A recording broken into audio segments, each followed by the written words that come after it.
Good morning, campers. This is Crusader Rabbit KBNY 5962 starting our broadcasting day. And today, for your viewer enjoyment, bringing you the Canon Autoboy 2.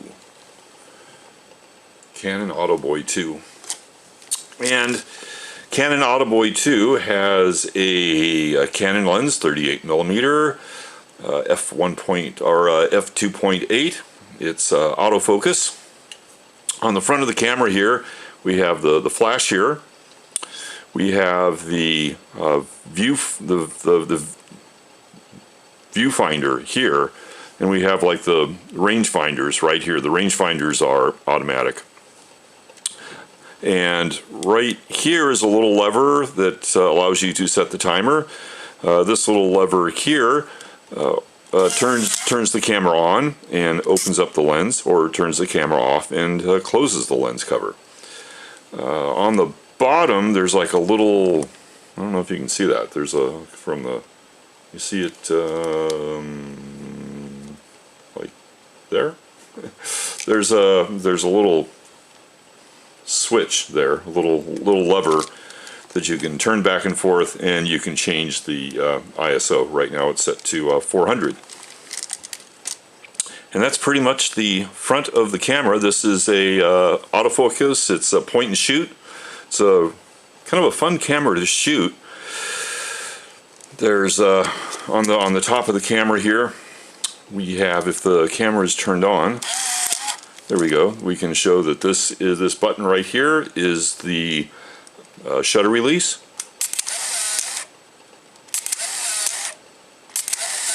That's what the shutter sounds like. We have the frame counter right here, exposed frame counter. We have the, I believe this button unlocks, and then you push it this way, and it's supposed to rewind the film, supposedly. I wasn't having a lot of good luck with that. Let's see, here on the back of the camera, we have a little light here that goes on when the flash is ready, and we have a lever over here that turns the flash on. So when you turn the flash on, well, the camera has to be turned on, yeah, okay, you turn the flash on, and the flash pops up, and then a little light will come on here eventually. There, little lights on, you see the little lights on, a little orange light, and then you can go ahead and take a picture. And the flash will flash. And the battery back is here, and there's a battery, I think it's like a 2025 that goes in, but you have to put it on the inside of the camera. I didn't put one in, and the display doesn't look very good anyway, so I haven't tried doing that, although it kind of looks like it's displaying something. A lot of bleed, there's a lot of bleed there. Over on this side of the camera, we have a couple little hooks for camera strap. Although one of them is severely bent. This one, the top one is not, but the bottom one's bent up a bit. And then over on this side, we have the release for the film back. So we just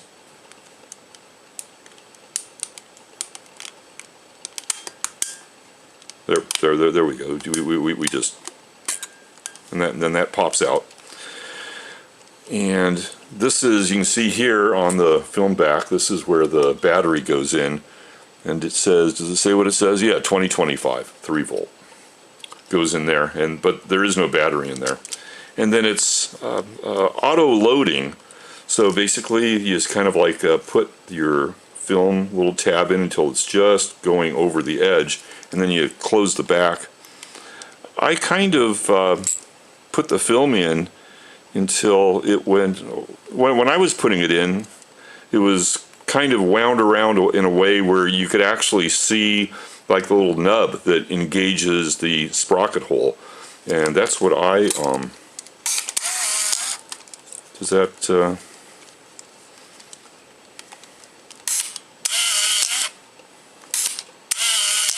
guess it kind of depends on where it is in the cycle.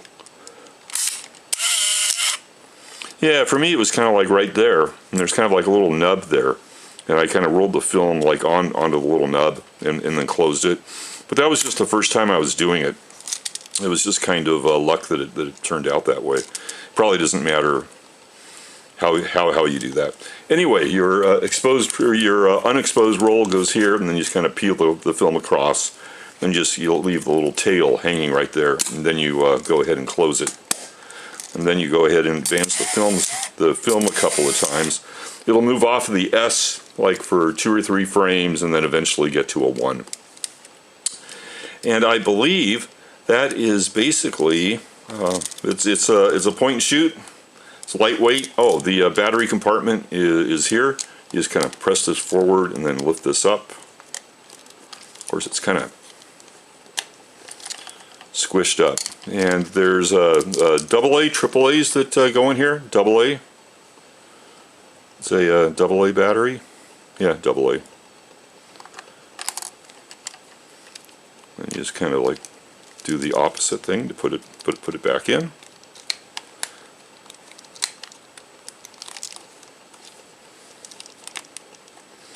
And it closes up.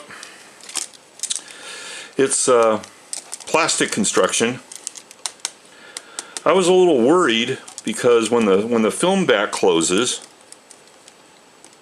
I don't know if you can see there, kind of. I was thinking there might be a light leak there, but there's not. It shot film fine. And I have an exposed and developed roll hanging and drying in my darkroom / bathroom right now.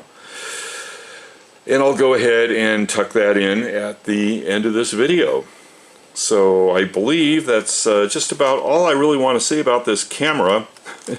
It was a lot of fun to go out and shoot. It's just kind of mindless shooting. You put the film in.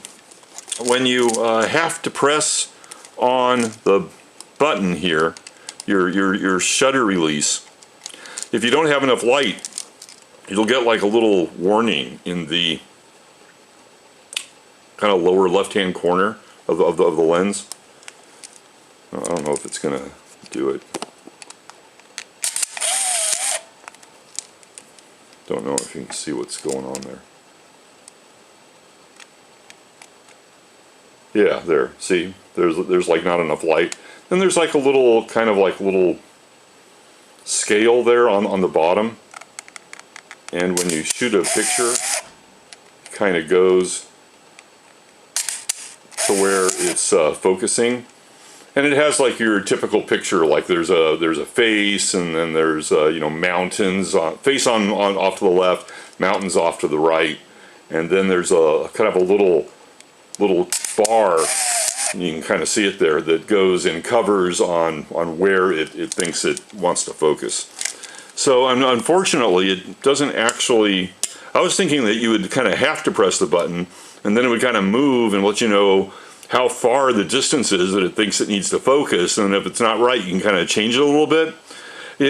For me, it seemed like you have to actually take the shot to figure out where the focus is, which at that point in time, it's probably not going to do you much good, other than, oh, that picture's probably going to be out of focus. But I think I've rambled on enough about this, so please stay tuned.